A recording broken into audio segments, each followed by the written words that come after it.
Bonjour mesdames et messieurs, soyez bienvenus à la deuxième journée de notre colloque portant sur le grand thème de l'enfance chez Louis-Ferdinand Céline.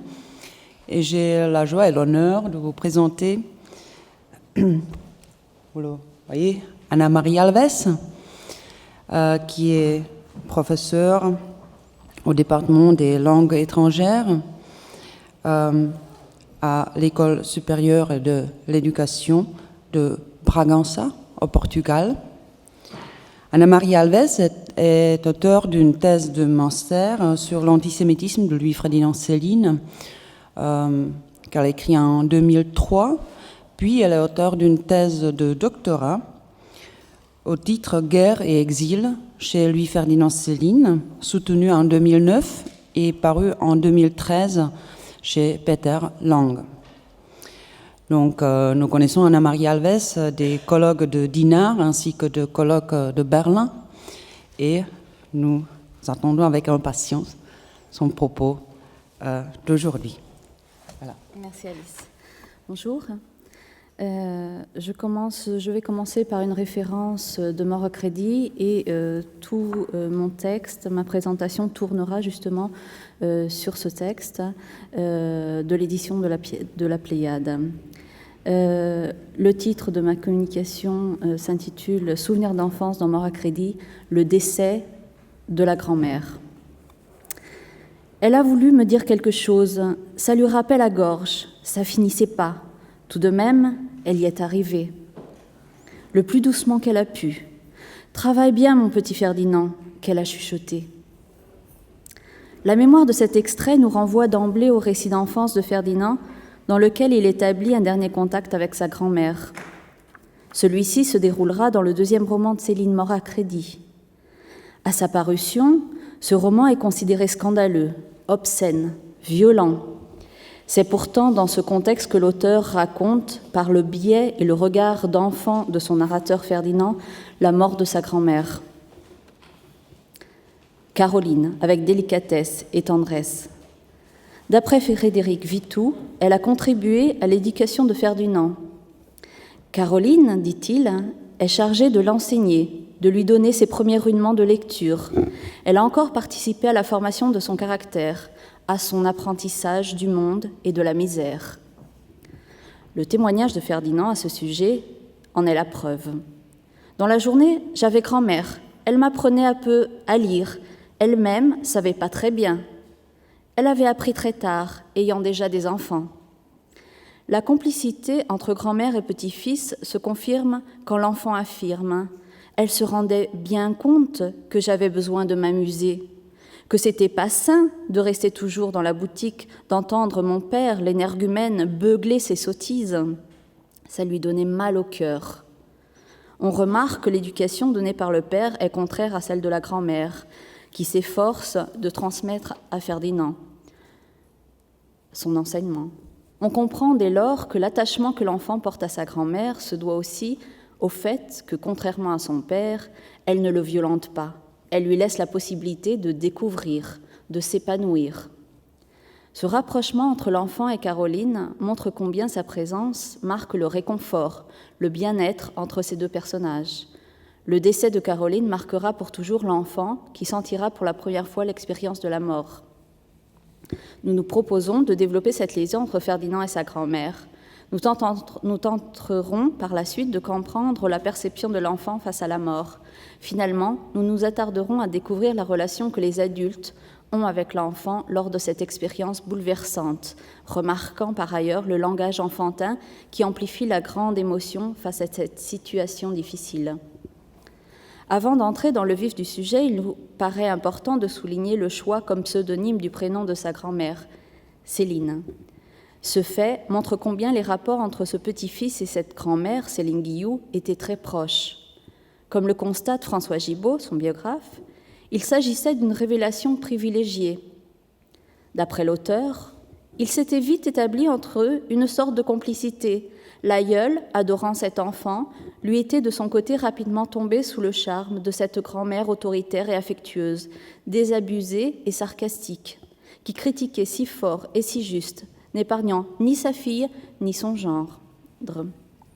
À ce commentaire, il ajoute que cette estime que Céline nourrit pour sa grand-mère se doit aux innombrables programmes culturels que celle-ci a pu lui proportionner. À ce propos, il affirme d'ailleurs, dans sa biographie, que Céline et Petit Louis ont ainsi pris l'habitude de sortir ensemble pour visiter Paris et l'exposition de 1900 qui restait parmi ses premiers souvenirs, comme une féerie, à la fois réelle et imaginaire. Contrairement à l'éducation austère proportionnée par ses parents, la grand-mère a un rôle d'initiatrice, cherchant à éveiller l'imaginaire de l'enfant.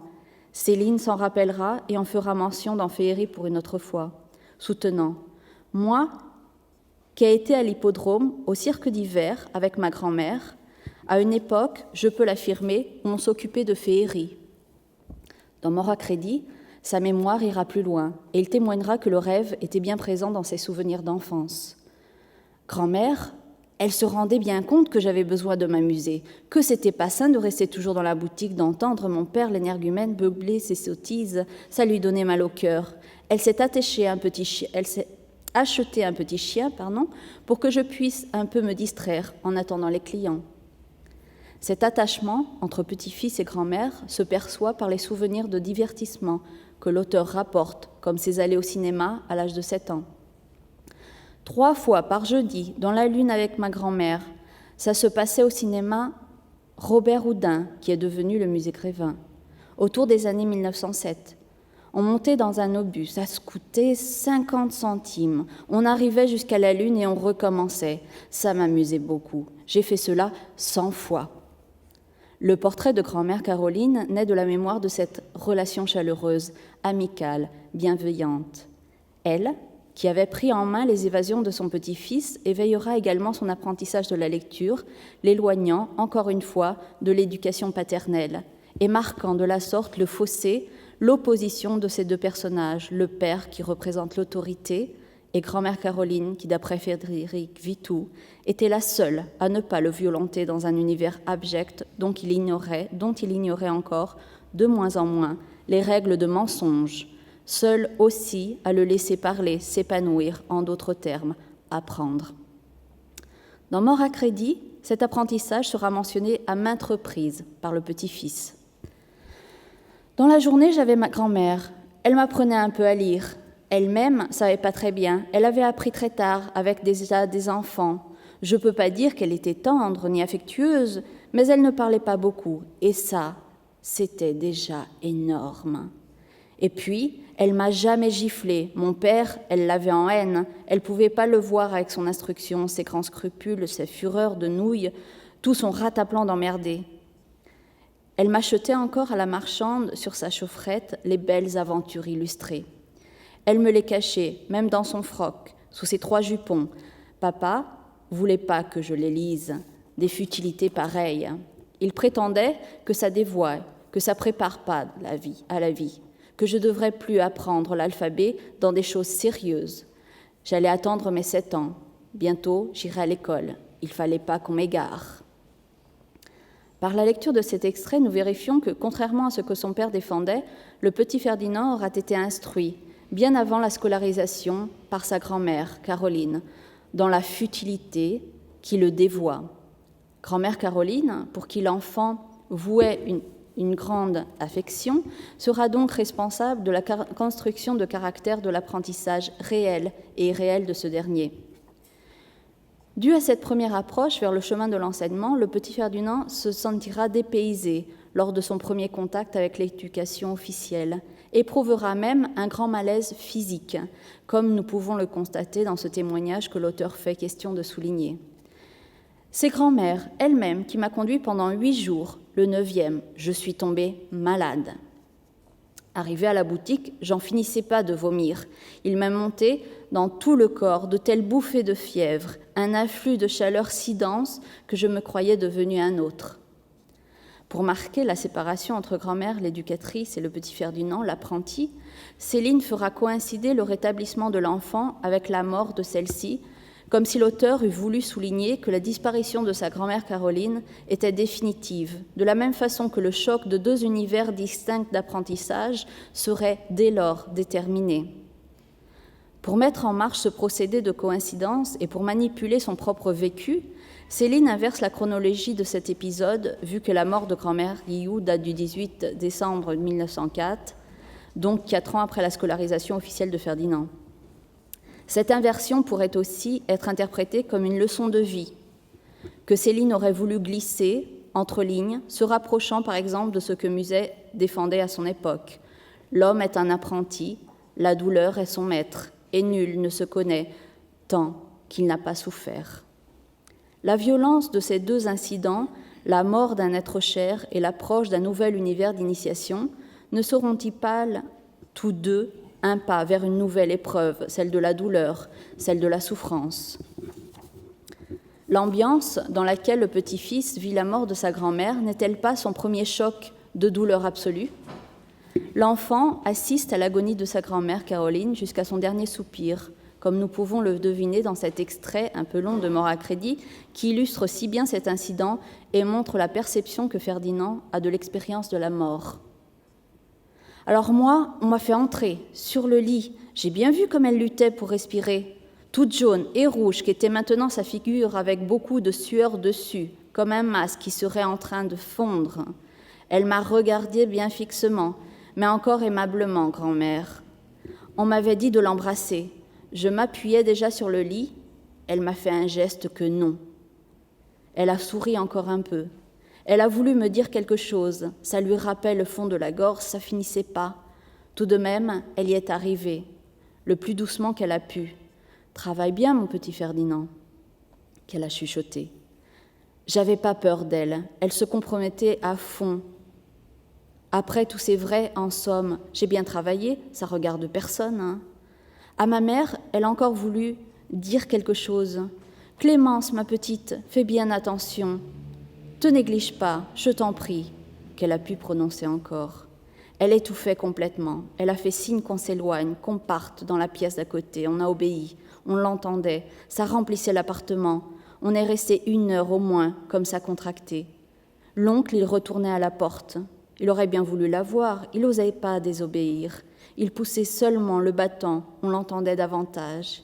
Il est venu une sorte de hoquet. Ma mère s'est redressée tout à coup. Elle a fait un houk, comme si on lui coupait la gorge. Elle est retombée comme une masse en arrière sur le tapis, entre le fauteuil et mon oncle. La main si crispée sur sa bouche qu'on ne pouvait plus la lui ôter. Quand elle est revenue à elle,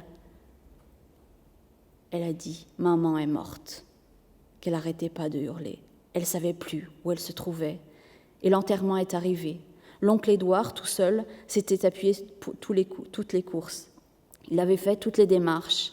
Il est venu pour nous prendre au passage, juste au moment de la levée du corps. Tout le monde, les voisins, des curieux, sont venus nous dire « bon courage ». On s'est arrêté rue Deauville pour chercher nos fleurs. On a pris ce qu'il y avait de mieux, rien que des roses. C'était ses fleurs préférées.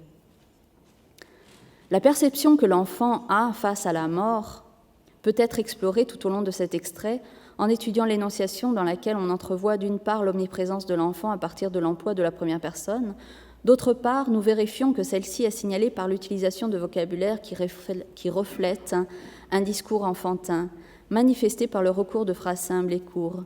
L'utilisation excessive des adjectifs possessifs, ma mère, mon oncle, notre boutique, notre chagrin, nous renvoie à l'univers qui entoure l'enfant. Le discours du petit Ferdinand relève plutôt d'un langage oral, comme nous pouvons l'observer par l'utilisation des ajustés du pronom relatif que, utilisé lors de la description de sa grand-mère, toute jaune et rouge qu'était maintenant sa figure, ou encore quand il rapporte ce qu'elle lui a dit. « Travaille bien, mon petit Ferdinand », qu'elle a chuchoté. C'est à partir du discernement de la conscience, du regard, de la pensée de l'enfant, cela dit de son point de vue, que le lecteur va avoir accès aux descriptions du récit. Comme nous pouvons le souligner, le petit Ferdinand nous fait part de ce qu'il voit. Sur le lit, j'ai bien vu. Elle m'a regardé fixement. Il nous expose ses émotions. J'avais pas peur d'elle. Et finalement, il partage avec le lecteur ce qu'il entend, qu'elle a chuchoté, dit-il en se référant à sa grand-mère.